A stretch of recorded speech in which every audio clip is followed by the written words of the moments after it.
Hi friends, இன்றைக்கி night வந்து இட்லி செய்வோமான்னு கேட்டேன் என் மகள்கிட்ட. வேண்டாம், எனக்கு தோசை தான் வேணும்னு மும்முன்னு ஒரு சைடில் போய் முஞ்சையும் தூக்கிட்டு இருந்தா. அப்போ சரி இனி தோசையே செய்வோன்னு சொல்லிட்டு இன்றைக்கும் தோசை செய்வோன்னு சொல்லிட்டு தோசை கல் அடுப்பில் வச்சு நான் நெய் ஊற்றியாச்சு. நெய் ஊற்றி அவளுக்கு நெய் ரோஸ்ட் மாதிரி செய்திருக்கு. செய்து நான் கொடுத்தாச்சு ஃப்ரெண்ட்ஸ். அப்புறம் கொஞ்சம் கடலை போட்டு கொஞ்சம் கடலை குருமா மாதிரி வச்சுருக்கேன். அதனால் தோசையும் கடலை குருமாவும் இன்றைக்கி எங்கள் வீட்டில் சூப்பராக இருக்கும் ஃப்ரெண்ட்ஸ். நீங்கள் இப்படியெல்லாம் பண்ணுவீங்கன்னா என்னோட கமெண்டில் சொல்லுங்கள். அதுக்கு பிறகு சீனி அரைக்காய் போட்டு சூப் வச்சுருக்கேன் நைட்டுக்கு. ஆளுக்கு ஒவ்வொரு கப்பு சூப்பும் கொடுப்பேன். இவ்வளோதான் ஃப்ரெண்ட்ஸ் எங்கள் வீட்டில்.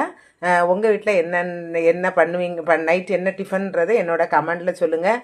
என்னோட வீடியோ பிடிச்சிருக்குன்னு லைக் பண்ணுங்கள், ஷேர் பண்ணுங்கள், கமெண்ட் பண்ணுங்கள், சப்ஸ்கிரைப் பண்ணுங்கள் ஃப்ரெண்ட்ஸ். Okay, thanks.